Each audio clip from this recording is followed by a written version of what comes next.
Lunes 7 de julio del 2025, un lunes más, seguimos despertando con Jesús y lo hacemos con el pastor Alberto Ares, al cual tengo que decir al pastor buenos días antes que nada. Buenos días, David. ¿Cómo estamos? Bien, bien, muy bien. Acalorados, pero bien, gracias a Dios. Bien, gracias a Dios, la verdad que sí. Gracias a que tenemos este fresquito de vez en cuando en el estudio, ¿verdad? Sí, que pues aquí porque está el aire acondicionado, pero en la calle está calentito, calentito, sí, sí. Estaba comentando yo que estaba mirando los archivos y el año pasado estuvimos hasta casi final de agosto, hasta principio de agosto, dando este espacio también, ¿no? Ah, pues mira, qué bueno, sí, perfecto, sí. Perfecto. Y este mes de julio, Dios mediante, vamos a estar, ¿verdad? Todo el mes, sí. Todos los lunes, perfecto. Todos los lunes. Maravilla. Y en agosto también vamos a sacar reposiciones de los programas que han venido aconteciendo durante todo el año, pero antes de empezar yo diré que es un programa que está grabado para que la gente sepa que es un programa que está ya emitido en anteriores ocasiones. De maravilla, David, estupendo.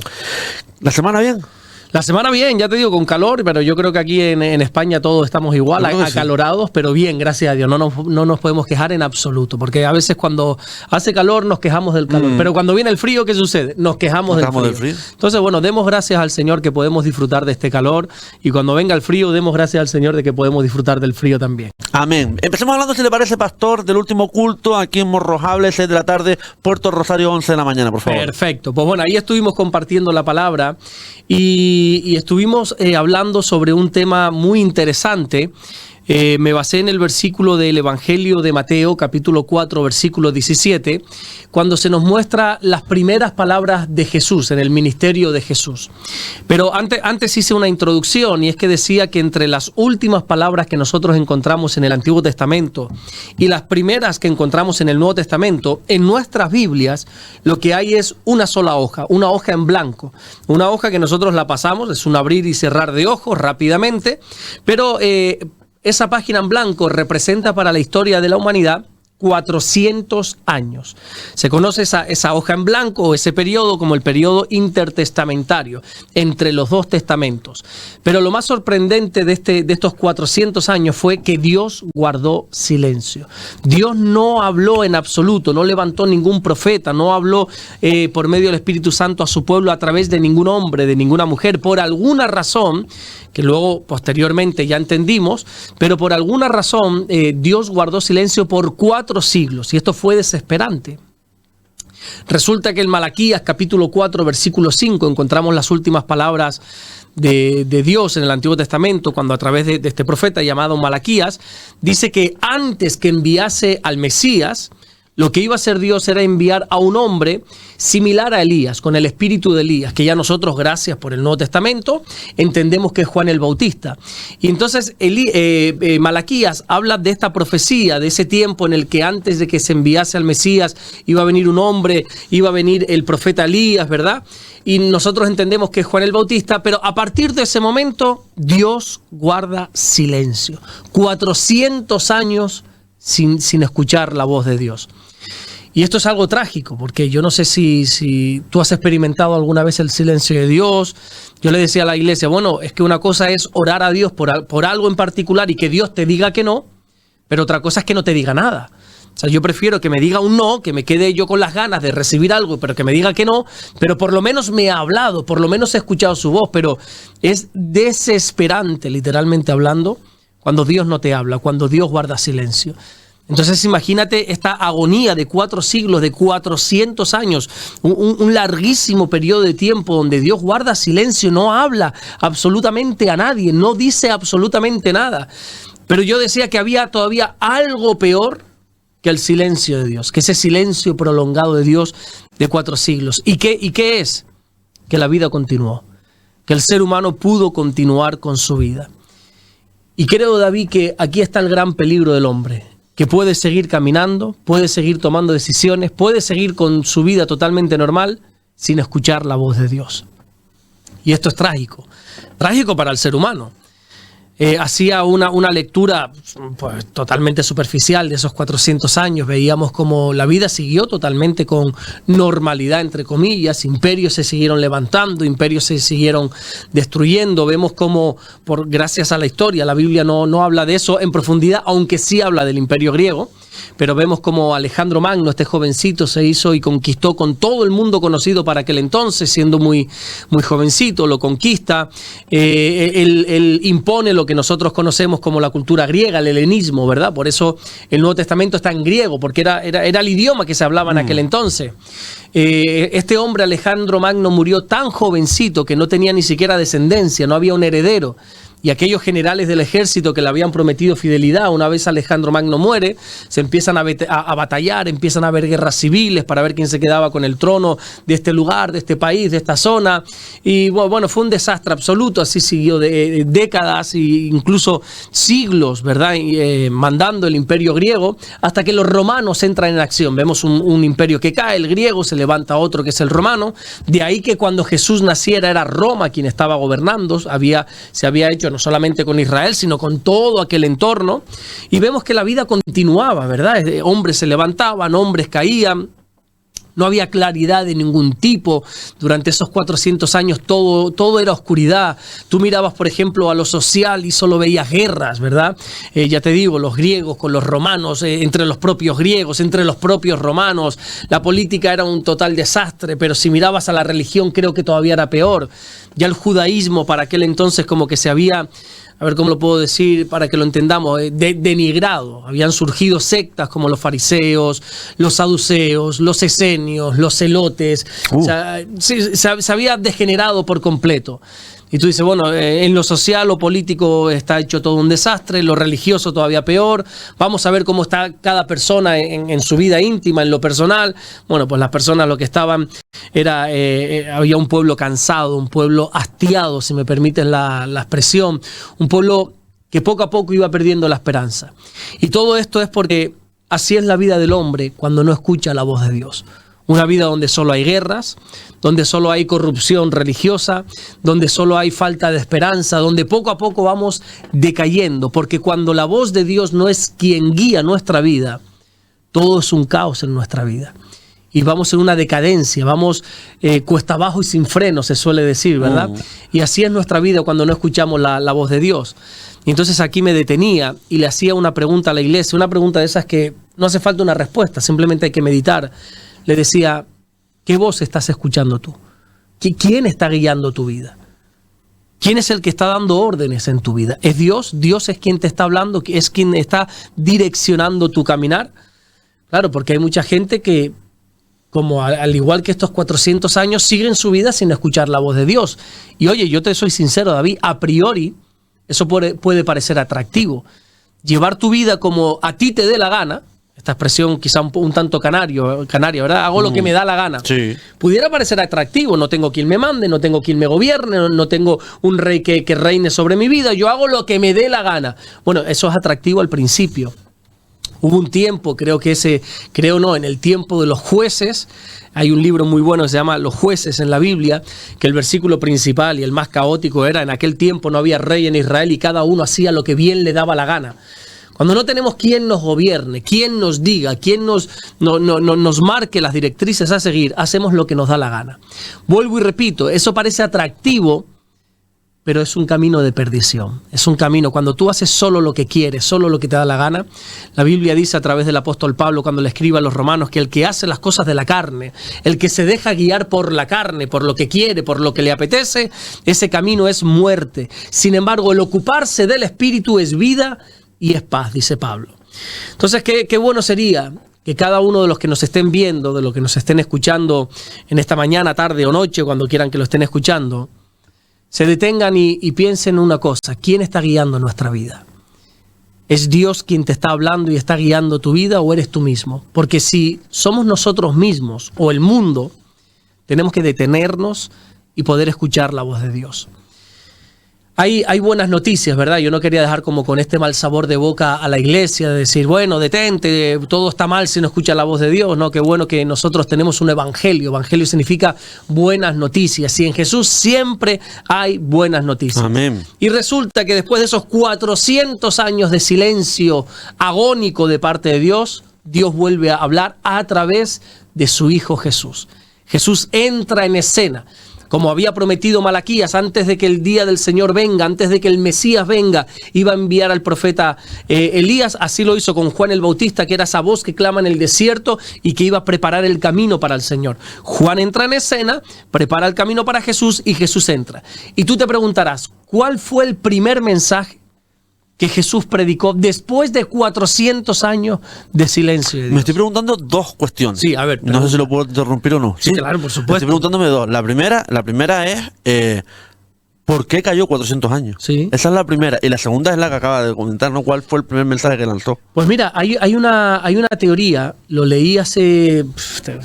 que no, creo que lo leí hace muchísimos años, 15 años por lo menos, un libro, si no recuerdo mal, se llama De regreso a casa, de Billy Graham, un evangelista que murió hace poquito, con 100 años, 99 exactamente, uno de los mayores evangelistas que ha tenido el siglo XXI, algo histórico lo que ha hecho este hombre. Se le conoce a Billy Graham como el pastor de los presidentes estadounidenses. Se reunió con los últimos 12 presidentes de los Estados Unidos.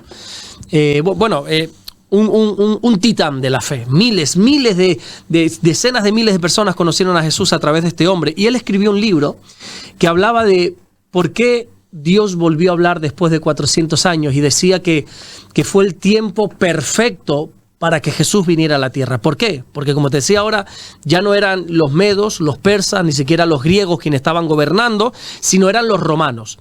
Los romanos no tenía nada bueno, ¿verdad? Porque oprimían al pueblo, pero tenían cosas buenas. Cosas buenas, por ejemplo, creo que te hablé hace unos cuantos meses de que los romanos, aunque te conquistaban, te fundían a impuestos, literalmente, te oprimían, que era imposible pagar tantos impuestos, pero en cierta manera te dejaban vivir.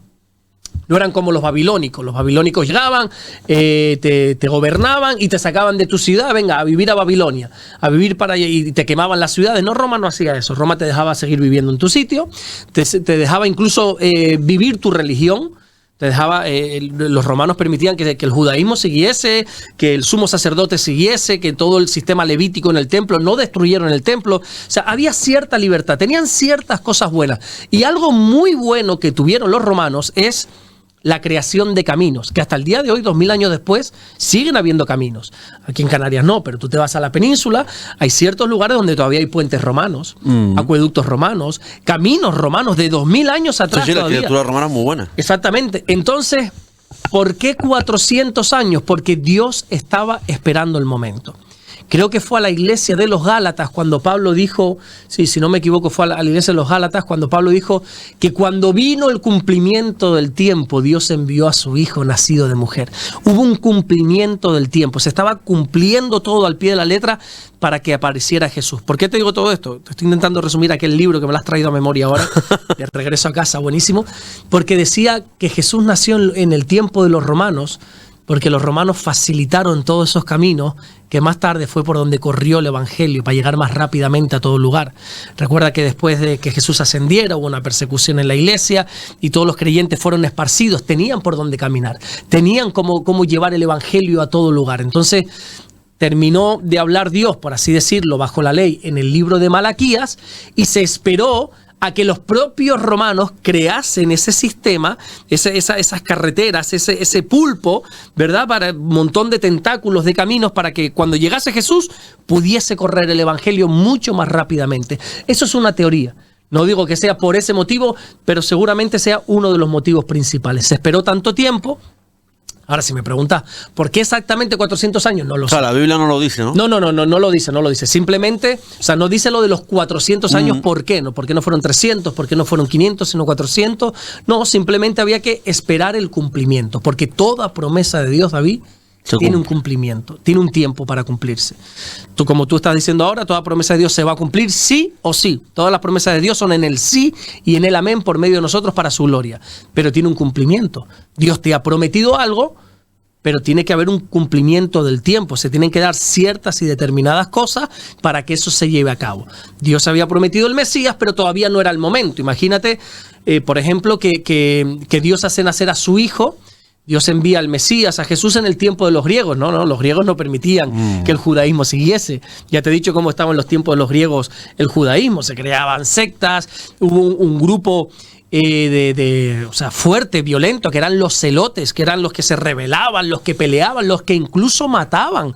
Era una cosa catastrófica. Entonces yo evidentemente Dios fue muy sabio a la hora de esperar ese tiempo prudente, aunque fue agónico para ciertas personas por el silencio, pero fue un tiempo prudente para enviar a Jesús en el momento preciso. Tenía que estar Herodes, tenía que estar Poncio Pilato, o sea, tenía que haber ciertas personas perfectamente calculadas por Dios en escena para que Jesús entrara, para que Jesús llegara. Entonces, bueno, es el cumplimiento del tiempo de Dios. A veces nosotros en nuestro capricho, que somos caprichosos los seres humanos, queremos las cosas ya. Sí, ¿verdad? Y Dios te promete algo, lo quiero ya. Tranquilo. Dios nunca llega tarde, dicen por ahí. Dios nunca llega tarde. Dios llega siempre a su tiempo. Entonces hubo como este silencio. Y esa era la primera pregunta. La segunda. La segunda era el mensaje que había dado. ¿Qué mensaje, no? El primer Imagínate, mensaje. 400 años de silencio de Dios. ¿Cómo se iba a volver a presentar Dios? Yo el otro día, mientras compartía esta predicación, decía, oye, yo he estado 15 días fuera. Sabes que hice un viaje hace poco. Estuve en Perú, en Colombia. Estuve 2 domingos fuera. Y me pensé mucho cuál va a ser el primer mensaje después de llegar, porque yo anhelo siempre estar compartiendo con la iglesia, compartiendo y predicando en la iglesia. Entonces, 2 domingos seguidos sin estar con la iglesia, yo decía, bueno, y Señor, ¿qué palabra me vas a dar? ¿Cuál va a ser el mensaje? Y yo estaba en ese trajín 2 domingos nada más fuera. Imagínate Dios 400 años sin hablar. ¿Cómo se iba a presentar de nuevo al mundo? ¿Cuál crees tú que era el primer mensaje? La verdad es que es interesante esa pregunta, pastor, la verdad, porque 400 años callado. ¿Y qué dice? ¿Qué dice? ¿Cómo se vuelve a presentar? Porque toda la gente que estaba nunca había escuchado la voz de Dios, sino de oída. Mira que antiguamente Dios hablaba por medio de profetas. No, ya toda esa generación había muerto 400 años después. Resulta que cuando viene Jesús, lo primero que dijo en Mateo 4:17 es: arrepentíos porque el reino de los cielos se ha acercado. Ese fue el primer mensaje de Jesús. Las primeras palabras después del agónico silencio de Dios no fue: miren chicos, vayan a la iglesia, mira, sería bueno que se congreguen, mira, qué bueno que crean en mí. No. Jesús fue tajante, directo. Arrepentíos porque el reino de los cielos se ha acercado. Ahora bien, qué bueno que nosotros tengamos el primer mensaje de Jesús, pero también es muy bueno, es muy interesante analizar a quién Jesús le dirigió este mensaje. Porque no fue a los incrédulos romanos, no fue a los gentiles que nada tenían que ver con Dios. Este mensaje, arrepentíos, porque el reino de los cielos se ha acercado, Jesús se lo dijo a los judíos. Aquellas personas que en teoría vivían para Dios, aquellas personas que eran creyentes, que vivían y que hacían todos los rituales que supuestamente se tenía que hacer en el templo, gente que se llenaba la boca literalmente diciendo yo soy creyente, pues a eso Jesús les dijo arrepentíos. Lo que pasa es que esta gente habían convertido su fe en una religión y nuestra fe no es una religión. Hemos dicho en decenas de veces que nuestra fe es una relación, no una religión. Y a esa gente que habían convertido y habían reducido su preciosa fe en una religión, Dios les dijo, arrepentíos, se tienen que arrepentir. Lo que pasa es que yo entiendo que la gente haya caído en una religión porque cuando no se escucha la voz de Dios, cuando no es Dios quien nos marca las directrices, el ser humano no está preparado para vivir sin Dios. Y se tiene que inventar cualquier cosa para intentar acercarse a Dios. El ser humano ha sido creado literalmente para adorar a Dios. Por eso tú te vas a tribus indígenas que todavía no han sido civilizadas, todavía no han sido civilizadas, que tú vas, no han tenido contacto con el resto de la humanidad, y tú vas y tienen algo al que adorar. Es que me está viniendo a la mente ahora, cuando yo estuve en África, fui a visitar a la tribu, hay dos tribus de los pigmeos en el mundo, una está en África, en la zona selvática de Camerún, y fui a visitarlas. Tuvimos que coger unas canoas, tuvimos que atravesar muchísimo camino de selva, y llegamos allí, y resulta que allí los pigmeos tenían un chamán, tenían un sistema de adoración erróneo, evidentemente, ¿verdad? Ellos adoraban las piedras, adoraban el sol. El sol, por el poder de Ra. Exacto, pero tú dices, ¿cómo esta gente que nunca ha tenido contacto con la civilización, nunca han escuchado hablar de la religión, ni del cristianismo, ni del islam, ni de los testigos de Jehová, de absolutamente nada? ¿Cómo es posible que ellos adoren a algo? Uh-huh. Bueno, porque es que el ser humano ha sido creado para adorar. Y cuando nosotros no tenemos el verdadero camino, que es Jesús, Jesús dijo, yo soy el camino, la verdad y la vida, nadie va al Padre si no es por mí. Cuando no tenemos el verdadero camino, intentamos tomar atajos. Y que nos dice, mira David, hay que adorar esto. Pues chico, hay que adorar. Yo tengo un deseo en mi interior de adorar. Entonces, si a mí alguien me ha dicho que este es el camino, yo voy a adorar a esto. Si a mí alguien me ha dicho que Buda es el camino, yo voy a adorar a Buda. Si a mí alguien me ha dicho que el Islam es el camino, yo me voy a meter por el Islam. ¿Por qué sucede esto? Porque no hay, bueno, sí hay, pero no se está llevando a cabo como debería. Dice Pablo, no hay quien les predique. ¿Cómo creerán si no hay quien les hable de Jesús? Dice Pablo. ¿Cómo la gente va a adorar a Dios? ¿Cómo la gente va a creer en Jesús si no hay quien les predique? Entonces, el ser humano, hay esa verdad universal, que es que el ser humano no puede vivir sin Dios. Jesús dijo, separados de mí, nada podéis hacer. El ser humano ha sido creado para vivir bajo la sombra de Dios, bajo la sombra del Omnipotente. Y cuando nos alejamos de Dios, entonces nuestra vida continúa, tristemente, nuestra vida continúa, pero empezamos a creer en otras cosas, en otras religiones. Y entonces es lo que sucede cuando dijo el salmista en el Salmo 42, mi alma tiene sed de Dios. ¿Cuándo voy a venir y voy a presentar mi alma delante de Dios? Entonces, como no había voz de Dios, como no había nada, pues empezaron a haber diferentes religiones. Y a esa gente Jesús le dijo, arrepentíos, arrepiéntanse porque el reino de Dios se ha acercado. Arrepentíos. ¿Sabes lo que significa arrepentimiento?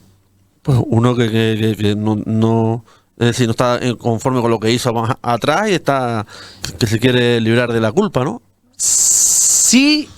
O sea, lo que tú has dicho está dentro del arrepentimiento, pero eso no es en sí el arrepentimiento. No, yo creo que el arrepentimiento, perdón que lo corte, pastor, es ingrato un poco, porque es decir, tú haces algo, ¿no? Sí. Y muchas veces, a lo mejor, no sé si estoy equivocado o no, pero muchas veces a lo mejor es a conciencia, es decir, después me arrepiento, si no, Sí. sé. Muchas veces, por no decir todas.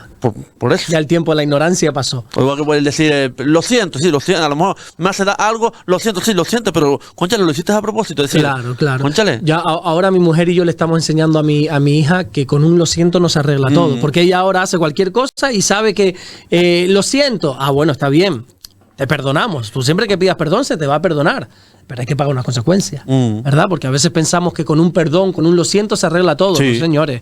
Entonces, arrepentimiento no es pedir perdón. Hay gente que dice, no, yo me arrepentí porque pedir perdón. Pero David, seamos honestos, ¿cuántas veces hemos pedido perdón y hemos vuelto a hacer las cosas? O sea, que arrepentimiento no es pedir perdón. El arrepentimiento puede ser que empiece cuando pidamos perdón. Si no pedimos perdón o no le decimos a la persona que hemos fallado, o a Dios sobre todo, que hemos pecado contra Él, me arrepiento, te pido perdón, lo siento, pues mal andamos, pero no se basa solamente en eso. Algunos dicen que arrepentirse es llorar. Y lo ven llorar, ay, mira, se arrepintió porque lloró. No. Arrepentimiento literalmente es cambiar. Significa cambiar nuestra mentalidad. Cambiar, dar un giro de 180 grados. Antes íbamos por aquí, hemos entendido que está mal y ahora hemos dado 180 grados de vuelta y estamos caminando en dirección opuesta. Arrepentimiento es cambiar. Así que Jesús le dijo a todos estos religiosos, cambien, arrepiéntanse porque el reino de los cielos se ha acercado. Y yo quería hacer ver a la gente, porque desgraciadamente el arrepentimiento hoy se ha visto como algo malo. De hecho, hay una frase famosa que ahora todos los muchachitos la postean por las redes sociales. No te arrepientas de nada, ¿no? No sé, hay que arrepentirse de muchas cosas. Y la gente piensa que arrepentirse es malo. ¿De por qué me tengo que arrepentir? Y me arrepiento porque lo vemos como que el arrepentimiento me va a privar de cosas buenas. No, todo lo contrario. Cuando tú te arrepientes es para poder tener vida eterna. La Biblia dice que Dios quiere que todos procedamos al arrepentimiento para que ninguno nos perdamos. El arrepentimiento lo que hace es abrirnos las puertas de par en par a la salvación. Eso es lo único que trae el arrepentimiento. Dios le dijo a todos aquellos religiosos, arrepentíos, para que se abra delante de vosotros el reino de Dios. El reino de Dios se ha acercado. Y si se ha acercado, tú tienes que hacer algo para poder entrar en el reino de Dios. Y aquí si quieres, por falta de tiempo tampoco quiero alargarme mucho. No. Pero ¿qué es el reino de Dios? Porque podemos hablar mucho, hemos visto que es el primer mensaje de Dios después de 400 años. Bueno, el reino de Dios, para resumir, es un reino espiritual donde Jesús es el rey. Ahora mismo, si no me equivoco, hay 43 monarquías en el mundo activas. Hay 43 reyes, entre ellos España es una monarquía. España tiene un rey que es el rey Felipe. Y bueno, hay muchos otros reyes, 43 reyes, pero en el reino de Dios, el rey es Jesús, y dice Apocalipsis que Jesús es el rey de reyes y señor de señores. Jesús no es como Felipe, podríamos decir. Felipe es un rey y toda su honra, todo lo que tú quieras hacia esa persona, pero sobre ese rey hay otro rey que manda, que es Jesús. Jesús es el rey de reyes y señor de señores. Y como curiosidad te diré, ¿quién es el rey de Jerusalén? ¿Sabes quién otorga este título, el rey de Jerusalén? No. El rey de España. ¿Ah, sí? Sí, el rey de España es el rey de Jerusalén. No tiene potestad política o geográfica en este lugar, pero cuando él asumió el cargo de rey de España, tanto Juan Carlos como Felipe, uno de sus títulos es rey de Jerusalén, que no sirve para nada, porque ya te digo, él no tiene potestad política sobre la ciudad de Jerusalén. Pero simplemente como curiosidad te decía. No lo sabía. Muy poca gente lo sabe, eso sí. El rey de España es el rey de Jerusalén. Otra cualidad que tienen los reinos, los reinados, es que su reino tiene unos límites, ¿verdad? Por ejemplo, el rey de España es rey en España. Él va a Francia, él va a Portugal o va a donde quiera que sea y no es el rey de ese lugar, es rey de España. Sin embargo, el reino de Dios no tiene límites. El reino de Dios no tiene fronteras porque es espiritual. Mi reino no es de este mundo, dijo Jesús. Por lo tanto, no es físico, no tiene fronteras. Luego hablaba de cómo Jesús se encargó de predicar mucho el reino de Dios. Su primer mensaje fue ese, su último mensaje antes de ascender fue ese. Los apóstoles también centraron su enseñanza sobre el reino de Dios. Y entonces ya llega a una conclusión de decir, oye, ¿y entonces por qué tanto Jesús como los apóstoles, Dios después de 400 años, por qué todos centraron su mensaje en el reino de Dios? ¿Por qué? Porque el reino de Dios ha de ser nuestra prioridad. Esa es la máxima conclusión. El reino de Dios ha de ser nuestra prioridad. Así lo enseñó Jesús en Mateo 6:33, cuando dijo, mas buscad primeramente el reino de Dios y su justicia, y todas las demás cosas vendrán por añadidura. Tenemos que buscar el reino de Dios como primera opción, ¿no? Nosotros no somos cristianos los domingos por la tarde o los lunes por la mañana cuando emites este programa. El reino de Dios es nuestra prioridad. Y tiene que ser nuestra prioridad. Y si quieres aquí lo dejo porque ya decirte todo lo demás ya se nos alargaría demasiado y qué bueno sería que podamos tener un tiempito de preguntas. Pero en otra ocasión te digo cómo terminó esta prédica. Bueno, pastor, ¿qué papel juega el Espíritu Santo en la interpretación en la Biblia? Bueno, vamos a cambiar de chip, porque estaba con la mente en la prédica. La prédica. Bueno, ¿qué papel juega el Espíritu Santo en la interpretación, en poder interpretar la Biblia? Bueno, de un papel fundamental. De hecho, Jesús mismo dijo que el Espíritu Santo es quien nos va a guiar, quien nos va a direccionar, quien nos va a empujar hacia toda verdad. Yo digo que sin el Espíritu Santo, sin una revelación del Espíritu Santo, es imposible entender la Biblia. En otras ocasiones creo que te he dicho que hay partes complicadas de la Biblia. Por ejemplo, el libro de Daniel, hay ciertas partes que si no eres una persona que estudiada en la Biblia, estudiosa, eres una persona dedicada al estudio de la Biblia, hay partes que no vas a entender. Apocalipsis tampoco es muy fácil de entender. Luego hay otros libros, otras partes de la Biblia que no son muy fáciles de entender, pero luego hay otras que son clarísimas. O sea, que dice blanco y es blanco, negro y es negro, azul y es azul. O sea, hay cosas que es ABC, que hasta un niño lo entendería. Entonces yo digo, ¿cómo es posible que haya gente que lea la Biblia y no la entienda? Entonces, he llegado a esa conclusión, que es el Espíritu Santo quien tiene que revelar. La Biblia está como opacada, la Biblia está tapada. Hay un entendimiento que está cegado, dice la Biblia. Hay como, espiritualmente hablando, ¿no?, como unas escamas que la gente que no tiene al Espíritu de Dios tiene en sus ojos. Dice la Biblia que cuando el apóstol Pablo conoció a Jesús, tuvo un encuentro con el Señor, se le cayeron de los ojos como unas escamas. Hubo como un entendimiento, una luz le resplandeció y pudo entender realmente la palabra de Dios. Entonces, ¿qué papel juega el Espíritu Santo? No, un papel básico, fundamental. El Espíritu de Dios es el que nos abre el entendimiento para poder entender la palabra. Sin la revelación, y esto es importante que lo entendamos, sin la revelación del Espíritu Santo, la Biblia es un libro más. Es un libro, como me dijo una persona hace años, es un cuento de hadas. para ti que no tienes al Espíritu Santo. Pero para nosotros que mora el Espíritu de Dios, que el Espíritu de Dios nos ha abierto el entendimiento, es la palabra de Dios clara y sencilla. Te pongo un ejemplo que creo que hemos tocado ya en otras ocasiones, pero es algo que después de llevar varias décadas en el Señor no deja de sorprenderme.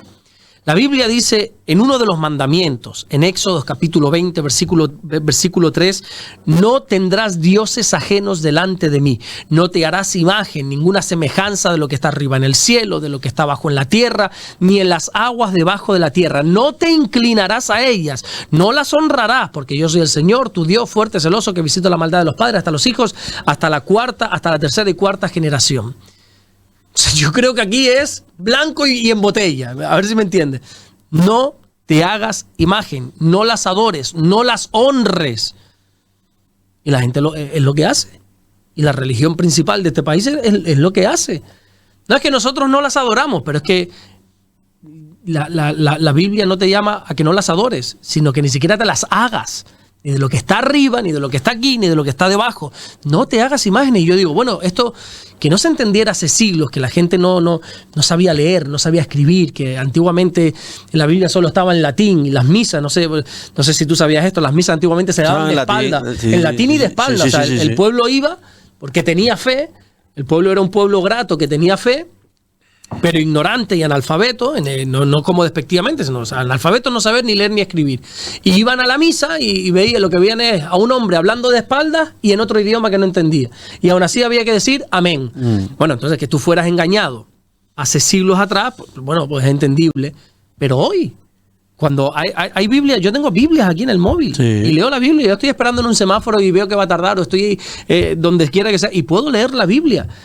Y que yo sea engañado de esta manera, no entiendo yo cómo hay gente que leyéndolo aquí tan claro, entonces no me queda otra conclusión que decir, el Espíritu Santo no se ha revelado a ellos. Y leen esto como quien yo leyera chino, o leyera japonés, o leyera, vete tú a saber qué cosa, porque ahí lo dice claro, no tendrás dioses ajenos delante de mí, no te harás imagen, ninguna semejanza a lo que está arriba ni abajo ni en las aguas, no te inclinarás, no las honrarás.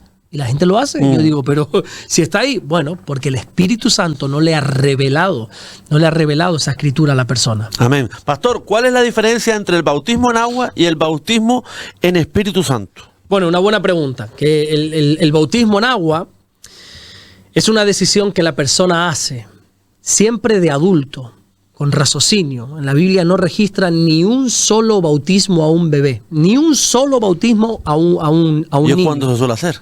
Y es cuando la gente lo suele hacer. Y es cuando, claro, cuando la gente... A mí me bautizaron cuando yo tenía días de nacido y yo, bueno, gracias a que mis padres con toda su buena intención lo hicieron, pero a mí nadie me preguntó y a mí me incluyeron en una religión sin preguntarme, pero bueno... Vamos a darle un voto de confianza a nuestros padres que lo hicieron con todo su amor, ¿verdad? Igual que yo estoy educando a mi hija en la fe cristiana porque es lo que yo considero y en lo que yo creo y yo soy radical en esto, no hay otro camino, no hay otra verdad que es salvo Jesús. Y eso lo estoy enseñando a mi hija. Pero yo tengo claro que la salvación es individual. O sea, como una vez dijo mi mujer, Dios no tiene nietos, tiene hijos. Yo soy hijo de Dios.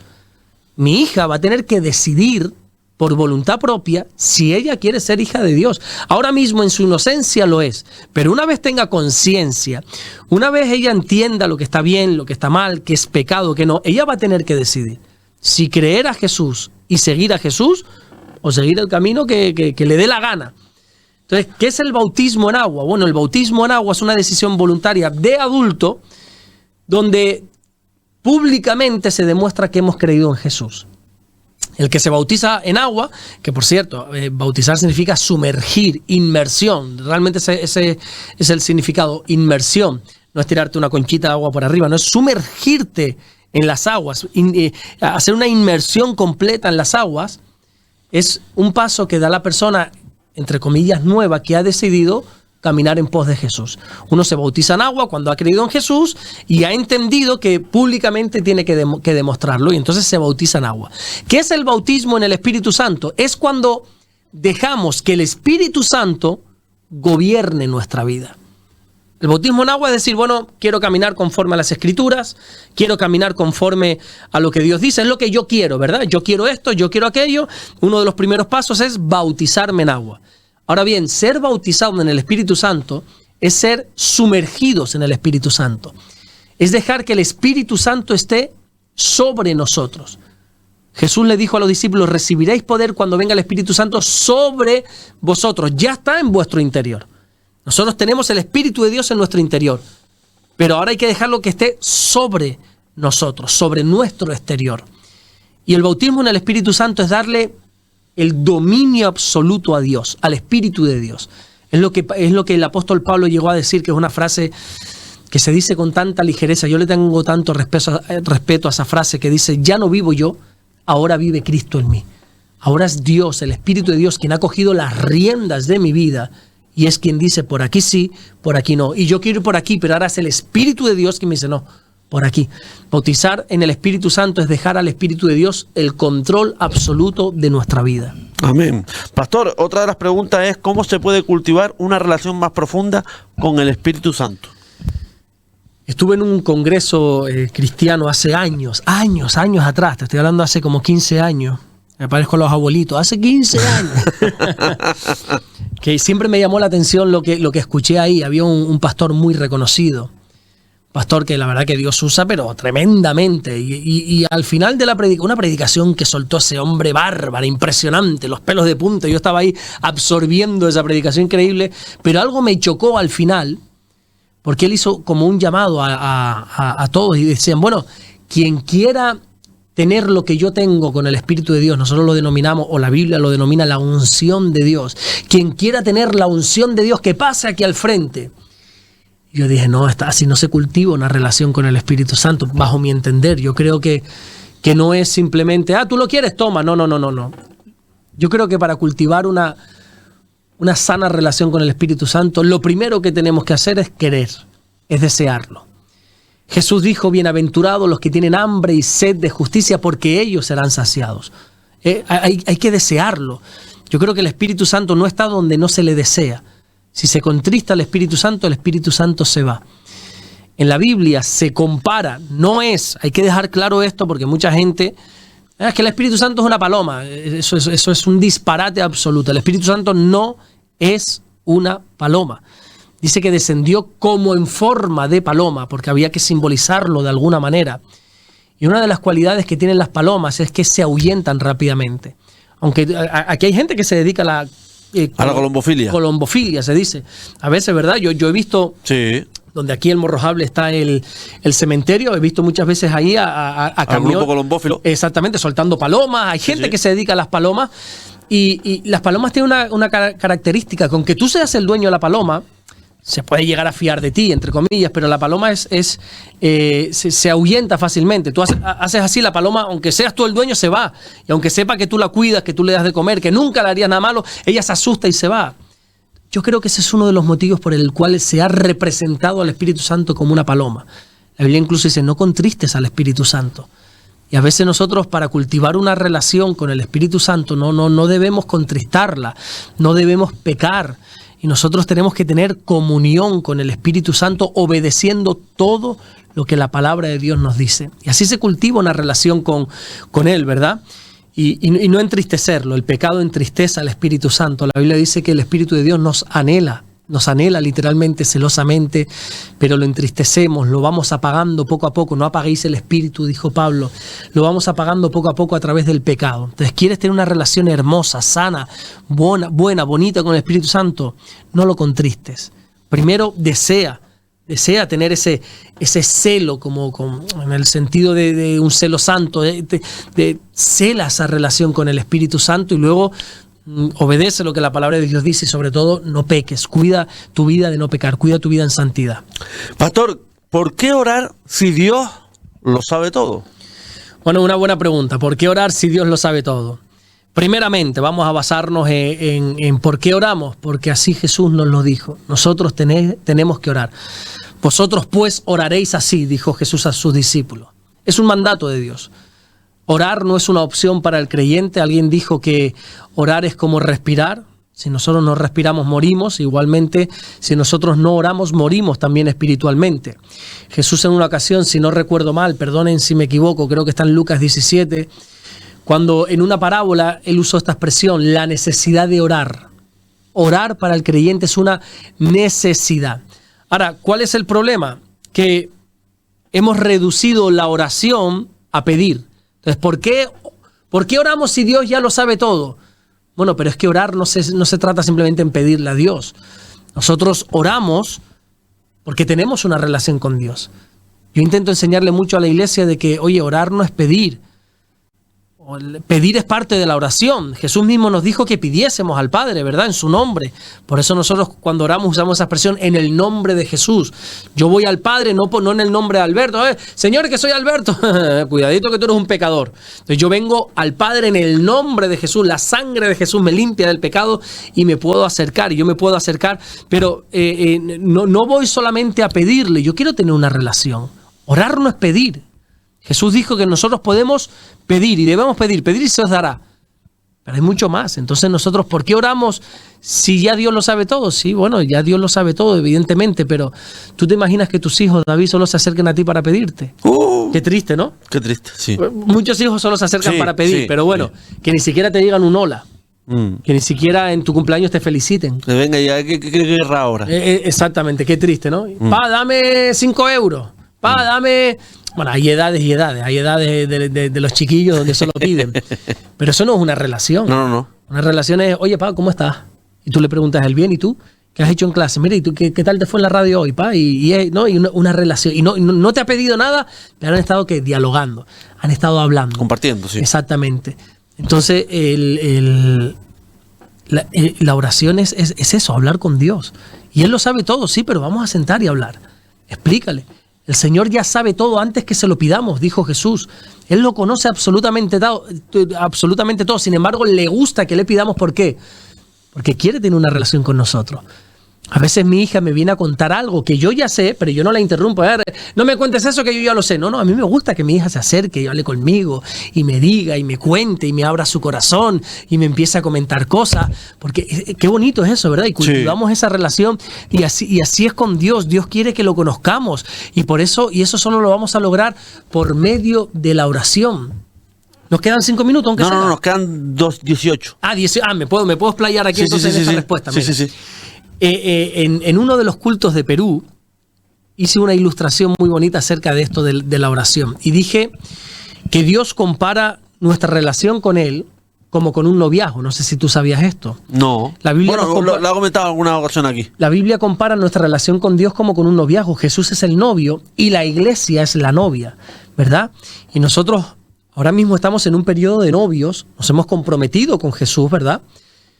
Y un día vamos a celebrar lo que se conoce como las bodas del Cordero. Vamos a estar de bodas, ¿verdad? Y arriba, cuando nosotros seamos alzados y estemos ya en la eternidad, vamos a tener las bodas del Cordero. Nos vamos a casar, ya vamos a tener intimidad con Dios, ¿verdad?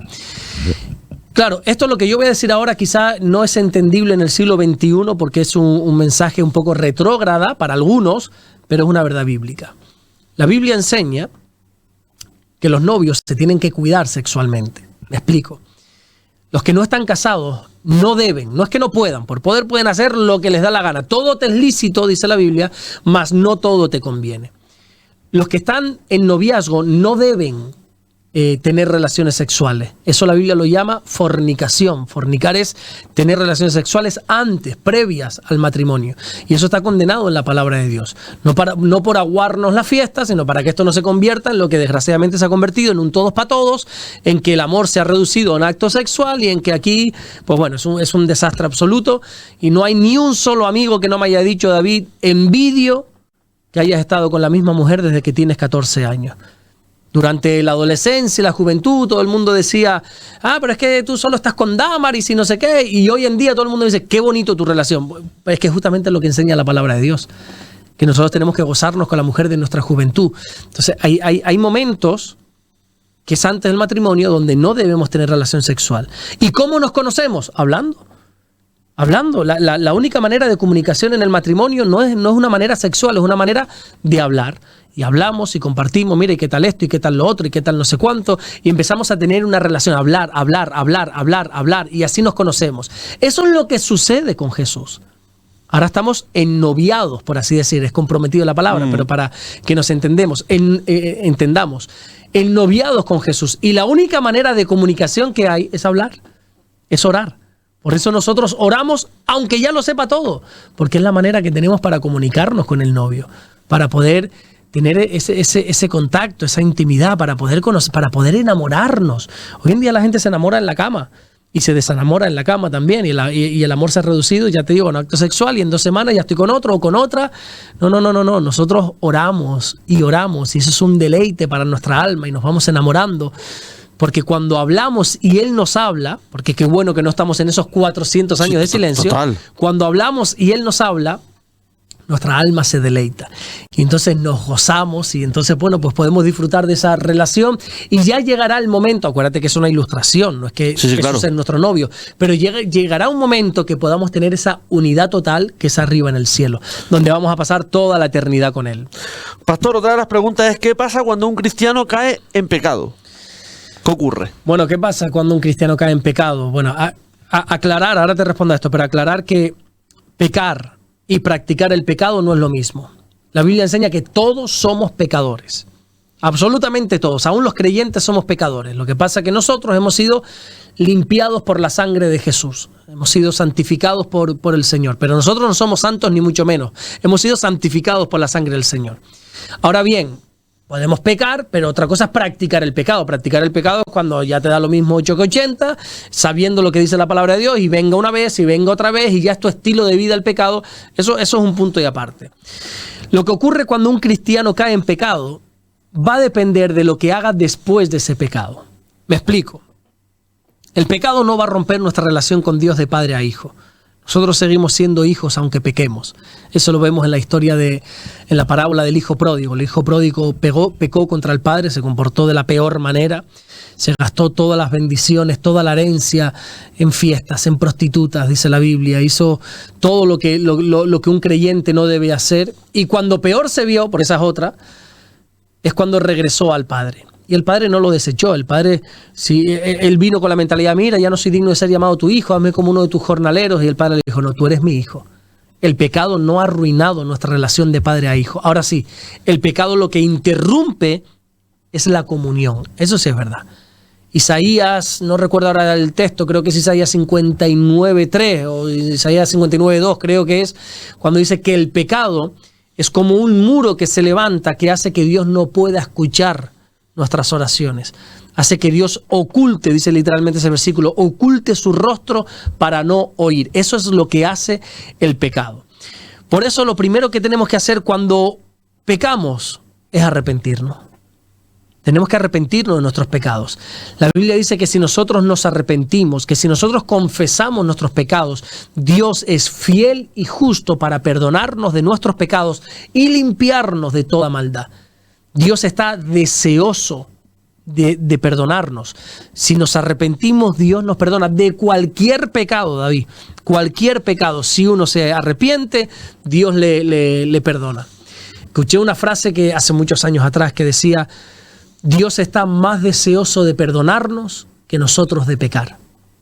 A veces, yo sé que a todos los oyentes o a los que nos ven son tan santos que no pecan. Yo eso lo tengo claro, pero cuando yo peco, a veces te quiere invadir la culpa y una sensación como decir: qué hipócrita, ¿no? Ahora ir delante de Dios a pedirle perdón con lo que he hecho, y vamos con ese otra vez voy a pedirle perdón por lo mismo. No, es que Dios está deseoso de perdonarte.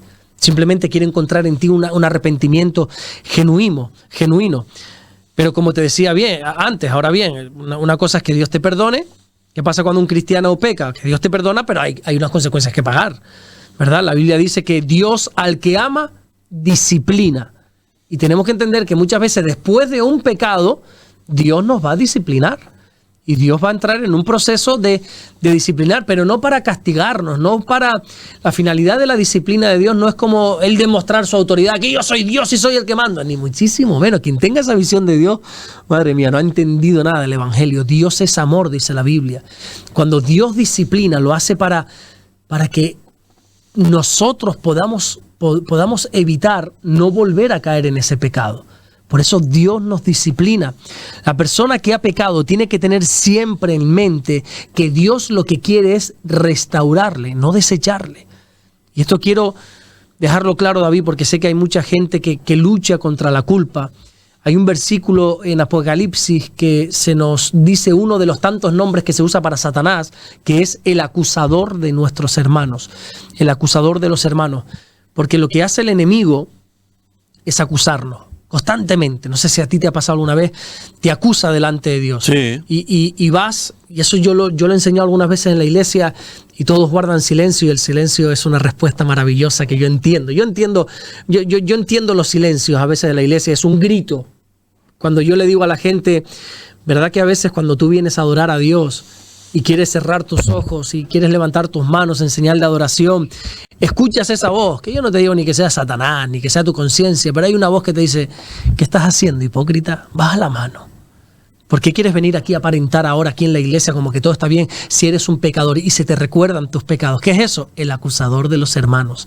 Y es una lucha interna, ¿verdad? Que el creyente tiene y siente esa culpabilidad y siente esa Puedo hablar en plata, puedo hablar en canario, como dice la Biblia. Sin problema ninguno. Y se siente como una basura, ¿verdad? Cuando uno peca, yo me siento como una basura, como un trapo de inmundicia, como que no sirvo absolutamente nada. Pero eso es Satanás diciendo, no sirves, no vales. Es el acusador de nuestros hermanos quien nos hace sentir así.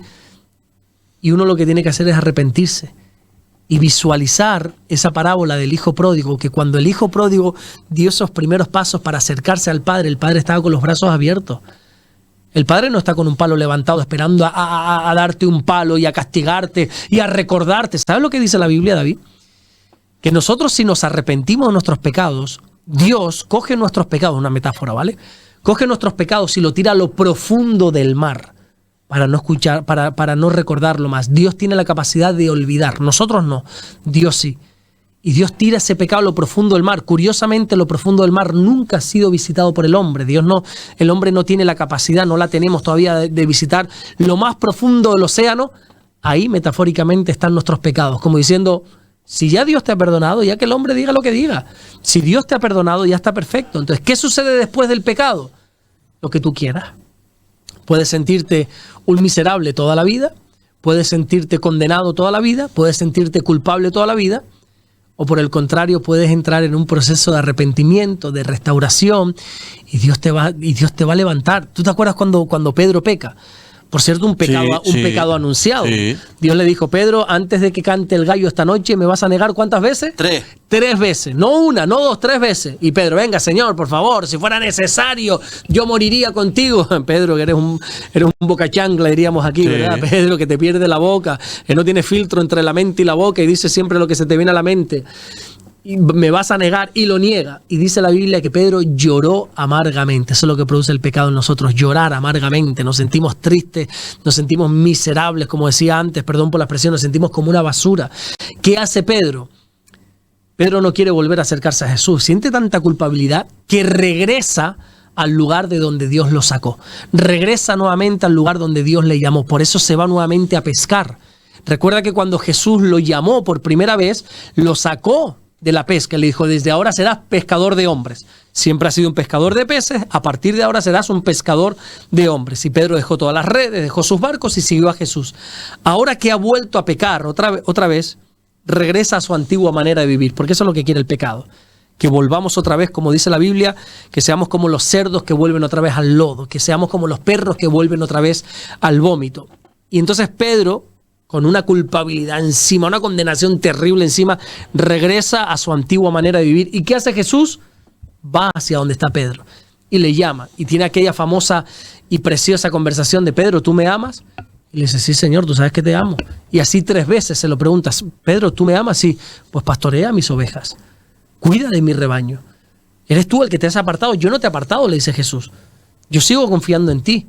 Tú todavía eres Pedro, ese hombre sobre el cual esa declaración que tú dijiste, yo voy a edificar mi iglesia, yo sigo confiando en ti, tú ya no confías en ti, pero si tú te arrepientes, tú vas a volver a estar en el mismo sitio. Cuando uno se arrepiente después de un pecado, Dios vuelve a colocarte en el mismo lugar. Hay un proceso de restauración, pero volvemos a estar en el mismo lugar. Pero para terminar, para no extenderme mucho con esta pregunta, pero creo que como hay mucha gente luchando con la culpa, con la condenación, es importante también entender que la iglesia tiene un papel fundamental en la vida de una persona que ha pecado. desgraciadamente, aún los cristianos tenemos este dedo muy ligero.